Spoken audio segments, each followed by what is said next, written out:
we can hop into whatever. We'll start with player empowerment, because I think this is a huge one nowadays in sports. Obviously, the NBA free agency kind of already passed, although it is still open, but most people already signed. You have the summer league and things like that going on, but also you have like, the NFL and excuse me, the MLB.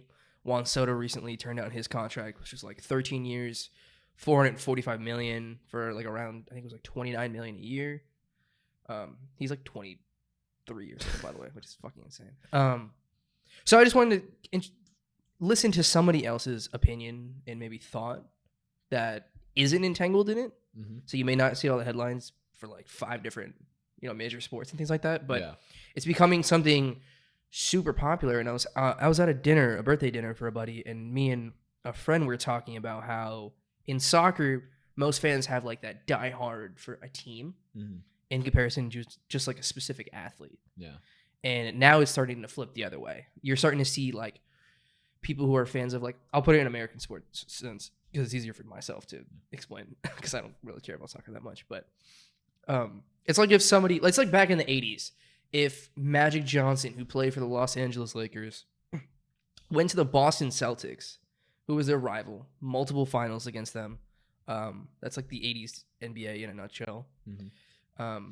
And you were like a Lakers fan, and then you were like, I'm gonna go be a Celtics fan now because my boy Magic's over there. Yeah. Like that didn't really start happening until I would say within the maybe the past decade or so, but maybe even like entering the century. So it's a really interesting topic that I want to hear your thoughts on. So the floor is yours. Well, what's the issue? Player empowerment. Oh, well, I mean, I know that your dream job is LeBron's jockstrap.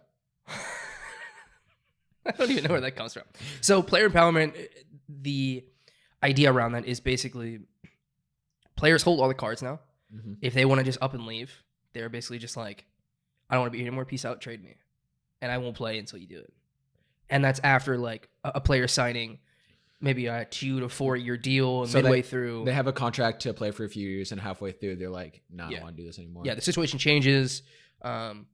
Let's say the team was really good, now they're not. Mm-hmm. People left, you're the only good player there, and although you're making a big amount of money, you're like, I want to win, do something. You know what I'm saying? Yeah. I think that's kind of grimy. If you're gonna say, hey, I'm gonna sign for 10 years, then I mean, if I were to sign a contract, like I don't have any kind of influence or anything to like pull myself out of that contract with no repercussion or anything like that. So I mean, and I like you said, if they're not doing well, it's like, well, yeah, you signed for 10 years. If there's a point where they're not going to be playing as well as they were when you started, then you signed for those 10 years. You should have kind of expected that.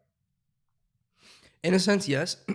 I agree with you. I think you should be held to your contract terms, which is something that the NBA is going to do in the next like player meetings and stuff like that, is to try and like put a cap on when you can actually demand a trade. Mm-hmm.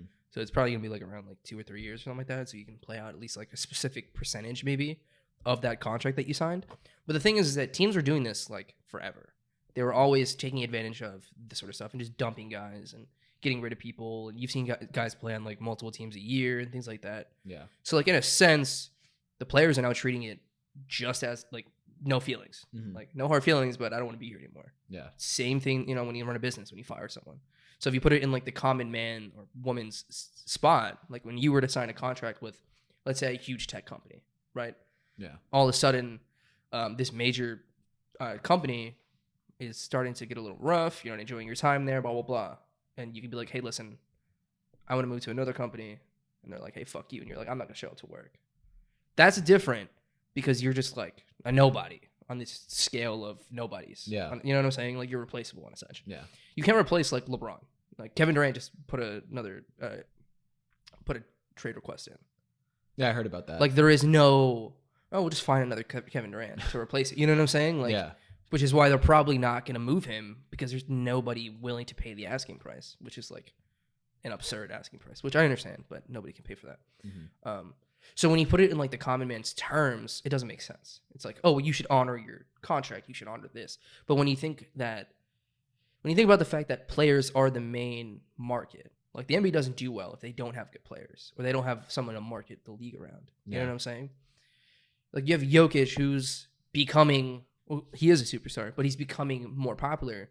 And dude speaks the most broken English at times. You know what I'm saying? He's getting better, but same thing with Giannis. When Giannis first got to the league, do you know who Giannis is?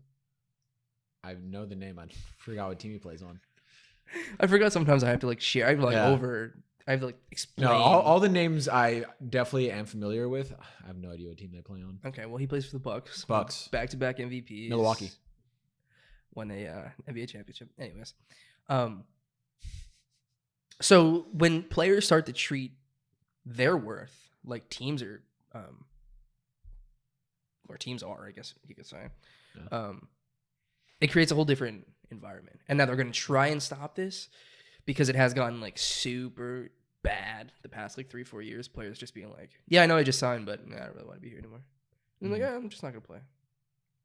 Like Ben Simmons was like, oh, I'm injured. And then he posted stuff of him like being completely fine. Yeah. Same with Zion Williamson, who just signed a Supermax deal for playing like no basketball in 2 years. Or 3 years, excuse me. 4 years?